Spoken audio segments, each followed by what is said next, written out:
Hello guys, good morning. मैं mega lovely tell से आपके सामने फिर से एक नए वीडियो, एक नए ब्लॉग के साथ। हम पहुंच गए अब मुंबई। और हमारी ये ट्रिप जो थी जर्मनी की यानी यूरोप की, ये बहुत ही अच्छी रही। बहुत ही ब्यूटीफुल ट्रिप हुई हमारी। और मेन बात ये है कि हमने 5 कंट्रीज़ कवर्ड किए ओनली 15 डेज़ में, और पूरी आइटिनरी हमने खुद ने बनाई थी। तो इस आइटिनरी को आपके साथ इस व्लॉग में मैं शेयर करने वाली हूँ विदाउट एनी एजेंट्स हेल्प। हमने पूरी आइटिनरी खुद डिज़ाइन की थी और बहुत ही अच्छे से एंजॉय किया। तो हर चीज़ मैं आपके साथ डिस्कस करने वाली हूँ, हर चीज़ मैं आपके साथ शेयर करने वाली हूँ इस वीडियो में। तो इस वीडियो को आप अंत तक ज़रूर देखिए। चलिए स्टार्ट करते हैं इस वीडियो को। गुड आफ्टरनून गाइस, मैं मेगा लवली टेल से आपके सामने फिर से एक नए वीडियो, एक नए ब्लॉग के साथ। मैं जा रही हूँ यूरोप से इंडिया वापस। थोड़ा सा डल है दिन, क्योंकि यूरोप छोड़ना बिल्कुल पसंद नहीं है मुझे, लेकिन जाना पड़ रहा है। और हमने बहुत खूब एंजॉय किया, काफ़ी लंबी ट्रिप की इस बार यूरोप की। बहुत सारे कंट्रीज़ घूमे, बहुत सारे शहर घूमे, बहुत कुछ एक्सप्लोर किया। तो फाइनली हमने जो एक्सप्लोर किया वो था पेरिस। पेरिस के एयरपोर्ट पे हूँ मैं फ़िलहाल, और पेरिस से है मेरी फ़्लाइट। पहले फ़्लाइट रहेगी अबू धाबी हमारा हॉल्ट है, और हॉल्ट वहाँ से लेने के बाद 2 घंटे का हॉल्ट है। फिर वहाँ से हमारी नेक्स्ट फ़्लाइट होगी जो लेके जाएगी हमें इंडिया, मुंबई। इस तरह से हमारी ये जर्नी रहने वाली है। सुबह हमने हमारे अपार्टमेंट से ली टैक्सी लेकर हम आए एयरपोर्ट। माय गॉड, पेरिस के एयरपोर्ट के बारे में आपको क्या बोलूँ मैं। पेरिस के स्टेशंस भी बहुत बड़े हैं, लेकिन उसके साथ साथ एयरपोर्ट इज़ वेरी ह्यूज।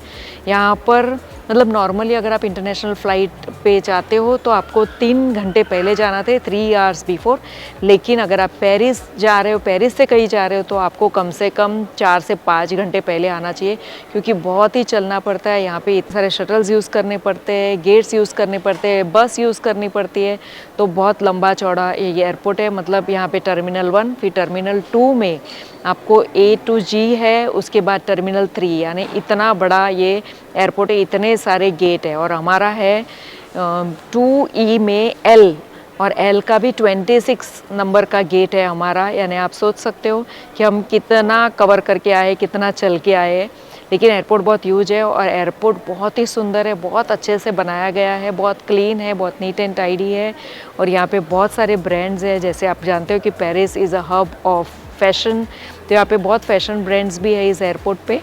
तो ये सारी चीज़ें हैं। और ये आप मेरे पीछे देख रहे हो कि पूरा एयरपोर्ट का बाहर का व्यू है। बस हमारी फ़्लाइट है यहाँ से एयर फ्रांस की।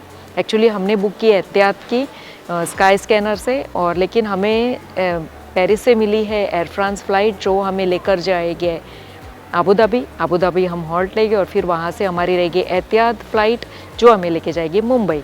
तो ये सारी जर्नी है यहाँ की। तो बस इस जर्नी को आप मेरे साथ एंजॉय करें, और बीच बीच में मैं आपको अच्छे अच्छे व्यूज़ भी दूंगी और काफ़ी अच्छी अच्छी चीज़ें बताऊंगी। हम वेट कर रहे हैं हमारे गेट पर। और 2 घंटे बाद हमारी फ़्लाइट है, तो यहाँ पर वेट करेंगे, थोड़ा सा टाइम पास करेंगे, और फिर बैठेंगे फ़्लाइट में। तो बस मैं आपको इसी तरह से आगे इन्फॉर्मेशन देते जाऊंगी। गाइज़, अब लेटेस्ट अपडेट ऐसा है कि हमारी जो फ़्लाइट 10:20 की थी, जिसके लिए हम 2 घंटे पहले से आकर बैठे थे पेरिस एयरपोर्ट पे, वो डिले हो गई है। वो हो गई है 11 PM। और पूरा क्राउड जो भी जा रहे थे उसी फ़्लाइट से, वो सारे परेशान हैं, क्योंकि सबकी कनेक्टिंग कोई ना कोई फ़्लाइट है। वैसे ही हमारी कनेक्टिंग फ़्लाइट है मुंबई के लिए। एयर फ्रांस के लोगों से मैं अब इंक्वायरी करके आई हूँ, तो उन्होंने बताया कि अगर आपको ये फ़्लाइट डिले कराती है तो आप वहाँ जाके आपके टिकट्स चेंज करवा सकते हो। आप वहाँ जाके उनको इन्फॉर्म कर सकते हो कि हमारी फ़्लाइट डिले हो गई थी। Then they will change the ticket and give you another flight. ऐसा कुछ ना हो, ऑन टाइम एटलीस्ट हम रीच करें वहाँ पर हमारे जो एहतियात की जो दूसरी फ़्लाइट है, connecting flight from Abu Dhabi to Mumbai. बस ये मेरे लेटेस्ट न्यूज़ है। और एक है कि गेट नंबर 26 से हमारा गेट नंबर चेंज हो गया है 22 पे। तो ये सारी चीज़ें, छोटी मोटी चीज़ें आपकी ट्रैवलिंग में होते रहती है। तो बस ये चीज़ हुई है अभी फ़िलहाल। तो बस हम बैठे अभी वेट कर रहे हैं हमारे फ़्लाइट के बोर्डिंग की।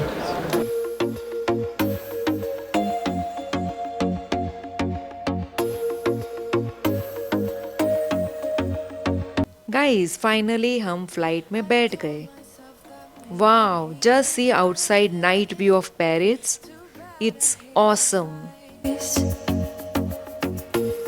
Cause out of sight and out of mind is perfect. It's so hard to decide. Oh, I know he got me good in his pocket. I know that I'm just a treat. Well, the taste is better. Oh, go on, showing my bones, and when he's done, he's spitting me out. I just can't help myself.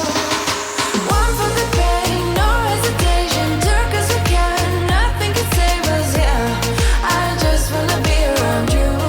I just wanna be free for the night, all in or nothing. Not gonna stop, dance till the morning light. I just wanna be around you. I just wanna be around you.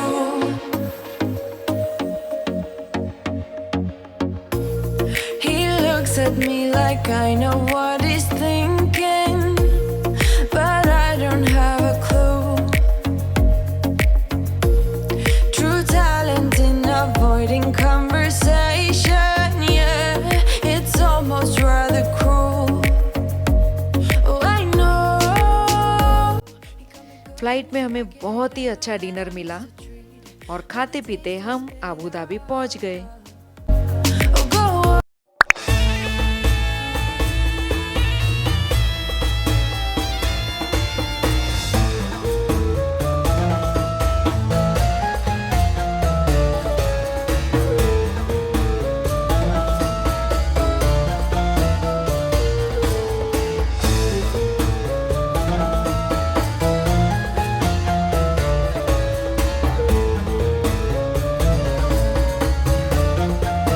Wow, चलिए अब देखिए Abu Dhabi का airport.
हमारी यहाँ से flight 3 घंटे की है मुंबई के लिए।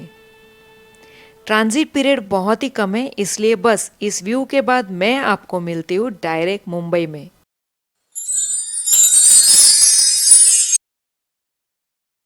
गाइस, ये जो हमारा अपार्टमेंट है वेस्टलिंग में है और वेस्टलिंग से क्लोन जाने के लिए हमें लगे 30 मिनट्स।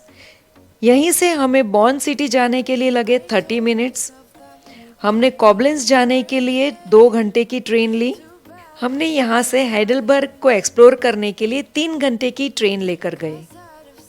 स्टुटगार्ट भी यहाँ से 3 आवर्स 30 मिनट्स के दूरी पर है। It's so hard to decide.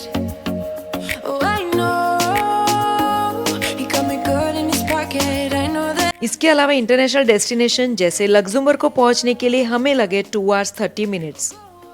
Brussels के लिए लगे 3 घंटे और एम्स्टर्डम के लिए लगे हमें 3 घंटे। Just can't help myself. One for the pain, no hesitation. Took us we can, nothing can save us. Yeah, I just wanna be. Itinerary में फर्स्ट बात करेंगे तो वो थी फ़्लाइट टिकट्स। जो फ़्लाइट टिकट्स हमने की थी वो यहाँ से फ्रैंकफर्ट, मुंबई टू फ्रैंकफर्ट, और रिटर्न की जो टिकट्स थी वो हमारी पेरिस टू मुंबई थी। तो हमने सेपरेटली इनको बुक किया था। जो मुंबई टू फ्रैंकफर्ट हमारी जो टिकट्स थी वो अराउंड हमें पड़ी 25,000 पर पर्सन। विस्तारा एयरवेज की फ़्लाइट थी, बहुत ही कंफर्टेबल फ़्लाइट थी। और इसका मेन जो प्लस पॉइंट है, इसमें खाना बहुत ही अच्छा सर्व किया जा रहा था। और इन फ्लाइट फूड नॉर्मली बहुत ही ख़राब होता है, पर इस फ्लाइट का बहुत ही अच्छा था और इसमें लेग रूम भी इकोनॉमी क्लास होने के बावजूद काफ़ी अच्छी थी। इसके अलावा रिटर्न की जो फ़्लाइट थी जो थी हमारी पेरिस टू मुंबई, वो वाया अबू धाबी एतिहाद एयरवेज की थी, जो कि हमें अराउंड 31,000 रुपीज़ पर पर्सन कॉस्ट हुई। तो इन ऑल हमें 56,000 रुपीज़ पर पर्सन ये पूरी फ़्लाइट टिकट्स हमें कॉस्ट हुई थी। जो एतिहाद की फ़्लाइट थी उससे अराउंड 12 आवर्स लगे from Paris to Abu Dhabi and Abu Dhabi to Mumbai, और 2 आवर्स का हमारा अबू धाबी में ले ओवर था। ये जो फ़्लाइट्स की टिकट्स हैं हमने बुक की थी वाया skyscanner.com। स्काई स्कैनर से हमने अलग अलग वेबसाइट्स को सर्च किया, उनको कंपेयर किया उनके प्राइजेस में, और सबसे चीपेस्ट प्राइजेस हमें दिखे, उसमें से हमने ये टिकट्स बुक की थी। नेक्स्ट अगर बात करें तो वीज़ा, हमारे पास ऑलरेडी शेंगन वीज़ा था जो हमने हमारी लास्ट ईयर की स्विट्ज़रलैंड की ट्रिप से पहले लिया हुआ था। उसकी वैलिडिटी अराउंड 1 ईयर की थी, तो वो वीज़ा हमारा अभी भी वैलिड था, इसलिए हमने उसी वीज़ा में ये ट्रिप भी प्लान की थी। इसके अलावा अगर आपको नया शेंगन वीज़ा अप्लाई करना है तो शेंगन वीज़ा के लिए जो मेन प्री रिक्विजिट रहते हैं वो है आपको आपकी फ़्लाइट की टिकट्स, आपकी होटल की बुकिंग और आपकी इंटरनल ट्रैवल टिकट्स जो रहेगी वो आपको पहले से ही बुक करनी होगी आपको वीज़ा एप्लीकेशन देने से पहले। जो वीज़ा का एप्लीकेशन आज की तारीख में जो पीक सीज़न में जो रहता है वो उसे अपॉइंटमेंट मिलने के लिए आपको अराउंड 1 से लेकर 2 मंथ्स तक लग सकते हैं। इसके अलावा एक बार आपने अपने डॉक्यूमेंट सबमिट कर दिए उसके बाद आपको वीज़ा का जो रिप्लाई है वो आने के लिए 3 to 4 वीक्स लगते हैं। तो इस हिसाब से आप आपकी ट्रिप प्लान कीजिए कि आपके पास कम से कम 3 महीने का गैप होना चाहिए आपके वीज़ा एप्लीकेशन से लेकर आपके वीज़ा मिलने तक का। जो वीज़ा एप्लीकेशन के टाइम पे जो डॉक्यूमेंट सबमिशन रहती है, जो हर एक पर्सन टू पर्सन ये डॉक्यूमेंट चेंज होती है, चाहे आपका जॉब है, आपका खुद का बिजनेस है, उसके हिसाब से आपके फाइनेंशियल डॉक्यूमेंट्स चेंज होते हैं, आपके आईटी रिटर्न्स के जो डॉक्यूमेंट्स है वो चेंज होते हैं। तो इसके लिए मेरे हिसाब से आप बेटर ऑप्शन यही रहेगा कि वीज़ा एप्लीकेशन के लिए आपको एक अच्छा सा वीज़ा एजेंट अपॉइंट कर लीजिए जिसके थ्रू आप ये वीज़ा एप्लीकेशन कर सकते हैं। सो गाइज नेक्स्ट बात करेंगे हम जो हमारा EU रेल पास था, जिससे हमने सारी जर्मनी की जो सिटीज़ हमने एक्सप्लोर की वो और बाकी जो कंट्रीज़ हमने एक्सप्लोर की, उससे हमने जो ट्रेन से हम ट्रैवल कर रहे थे उसका जो EU रेल पास था उसका हमें कॉस्ट पड़ा था अडल्ट्स के लिए for 15 days of EU rail pass 476 euros, youth के लिए यंगस्टर्स के लिए जो है बिलो 25 ईयर्स ऑफ एज उनके लिए 357 यूरोज़, चिल्ड्रन जो रहते हैं जो बिलो 12 ईयर्स के जो एज के जो चिल्ड्रन रहते हैं वो एक अडल्ट के साथ उनका पास फ्री मिलता है उन्हें। इसके अलावा सीनियर सिटीजन्स जो है जो अबाउ 60 ईयर्स है उन्हें 50 यूरोज़ का डिस्काउंट है और उनको कॉस्ट पड़ता है 428 यूरोज़ का।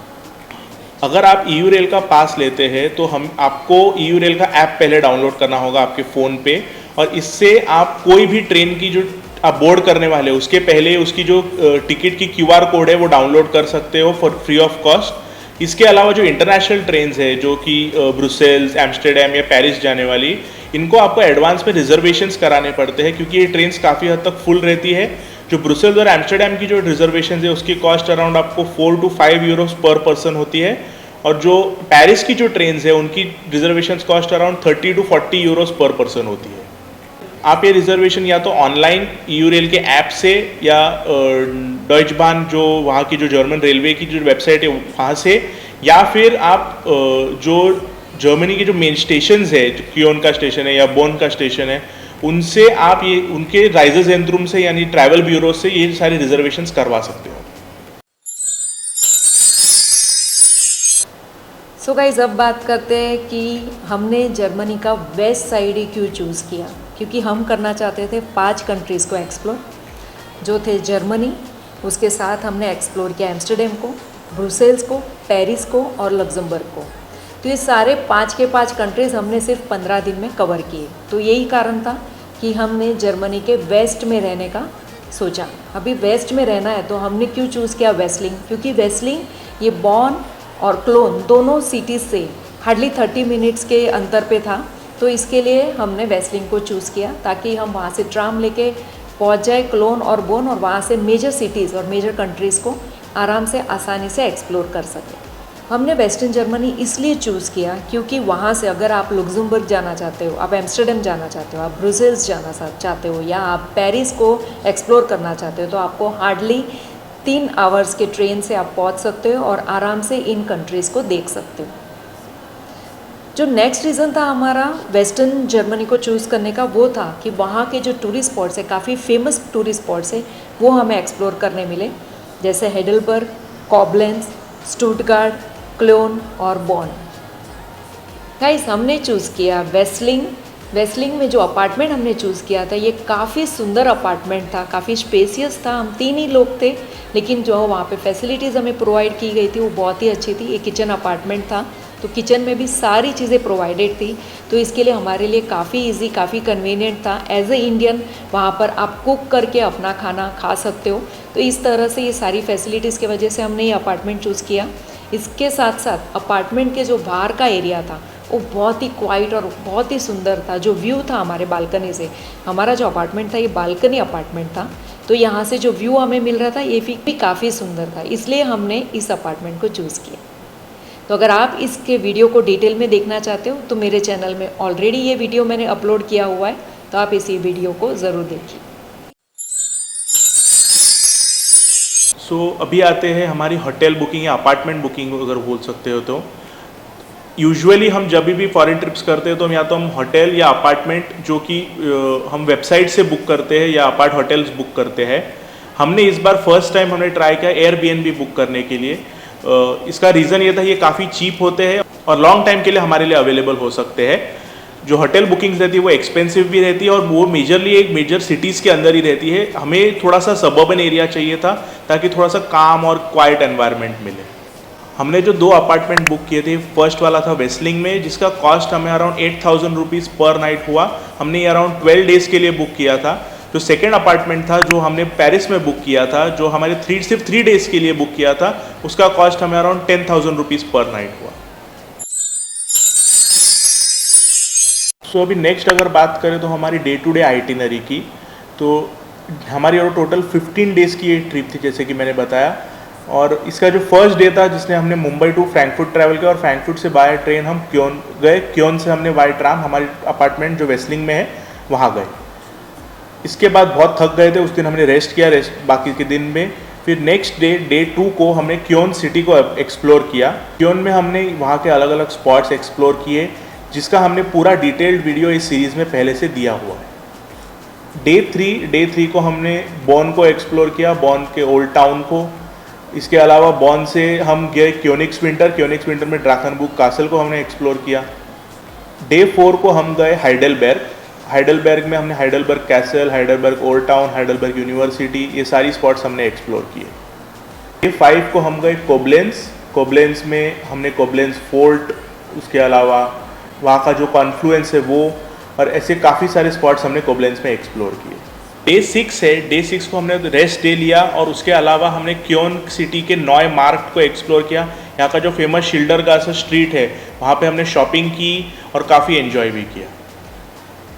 डे 7 को हम जर्मनी के थोड़ा साउथ में स्टुटगार्ट गए। स्टुटगार्ट में हमने मर्सिडीज़ और पोर्शा के म्यूजियम्स एक्सप्लोर किए। इसके अलावा स्टुटगार्ट टीवी टावर भी एक्सप्लोर किया। डे 8 को हमारी इंटरनेशनल ट्रिप्स हमने शुरू की। जर्मनी से हम फर्स्ट ट्रिप पे गए बेल्जियम, जो कि ब्रुसेल्स हम गए थे। ब्रुसेल्स के सारे स्पॉट्स हमने एक्सप्लोर किए, उसका भी हमने डिटेल्ड ब्लॉग बनाया है हमारी सीरीज़ में। डे 9 को इंटरनेशनल डेस्टिनेशन था, वो था एम्स्टर्डम में हमने एम्स्टर्डम सेंट्रल और एम्स्टर्डम से थोड़ा सा दूर जो ज़ॉन्सी शॉन्स है, जो फेमस उन लोगों को विंडमिल सिटी जैसे कहा जाता है, वो हमने एक्सप्लोर किया। सो डे 10 को हम गए, हमारा थर्ड इंटरनेशनल डेस्टिनेशन जो था लग्जमबर्ग सिटी। लग्जमबर्ग सिटी हमने एक्सप्लोर की, जो वर्ल्ड की रिचेस्ट सिटी और रिचेस्ट कंट्री लग्जमबर्ग है, उसे हमने पूरी तरह से एंजॉय किया। उसके बाद हमने डे 11 फिर से एक रेस्ट डे लिया। उसके अलावा हमने बॉन की इस बार शॉपिंग एक्सप्लोर की। बॉन का जो पोस्ट्रासा है, जो फेमस शॉपिंग स्ट्रीट है बॉन की, उसे हमने एंजॉय किया। डे 12 को हम गए from Cologne to Paris. Paris के अराउंड 3.5-4 आवर्स की ट्रेन राइड है, तो इसके लिए पेरिस पहुंचने के बाद उस दिन हमने कुछ भी नहीं किया, रेस्ट लिया।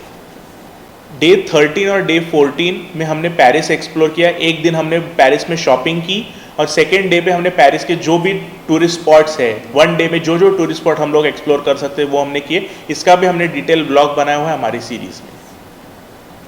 और डे 15 जो लास्ट डे था हमारा, उससे हमने पेरिस टू मुंबई आए वाया एतिहाद एयरवेज की हमारी फ़्लाइट थी, जैसे मैंने आपको बताया 12 आवर्स की फ़्लाइट थी। और हम कल आए थे और आज हमने आपके लिए ये आइटिनरी शेयर कर रहे हैं। गाइस, शॉपिंग के बारे में बात करें तो जर्मनी में आप बहुत सारी चीज़ें शॉप कर सकते हो। वहाँ पर एक फेमस कैंडी की शॉप है जिसका नाम है हैरिबो। इसकी फैक्ट्री भी है और इसका शॉप भी है जो बॉन में आपको मिल जाएगा। तो वहाँ से आप शॉप कर सकते हो अपने फ्रेंड्स एंड फैमिली के साथ। तो मेरे शॉपिंग ब्लॉग में आप इसको डिटेल में देख सकते हो। उसके साथ साथ प्राइमार्क जो काफ़ी फेमस ब्रांड है, जहाँ के कपड़े काफ़ी अच्छे रहते हैं और काफ़ी रिजनेबल रेट पे आप वहाँ पे शॉप कर सकते हो, अपने लिए, खुद के लिए भी, और अगर आपके फैमिली मेम्बर्स के लिए आप कुछ कैरी करना चाहते हो, उनको गिफ्ट करने के लिए या फ्रेंड्स के लिए, तो प्राइमार्क एक अच्छा ब्रांड है वहाँ का, वहाँ से आप शॉपिंग कर सकते हो। और बाकी सारे H&M, ज़ारा, ये सारे शॉप्स वहाँ पर है, तो आप शॉपिंग काफ़ी एंजॉय कर सकते हो। अगर आप वेस्ट साइड रह रहे हो तो आपके लिए 2 प्लेस है, बॉन एंड क्लोन, तो इसको आप एक्सप्लोर कर सकते हो शॉपिंग के लिए।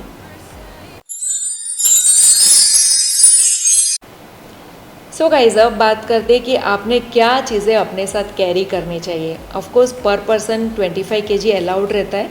अकॉर्डिंगली फ़्लाइट के मुताबिक आपको वो 25 to 30 के बीच में आपको उसका ये मिलेगा रेंज कि आप कितने kg पर पर्सन कैरी कर सकते हो। तो इस हिसाब से आप आपका सारा सामान कैरी कर सकते हो। लेकिन आपको गर्म कपड़े ज़रूर कैरी कर रहे हैं अपने साथ।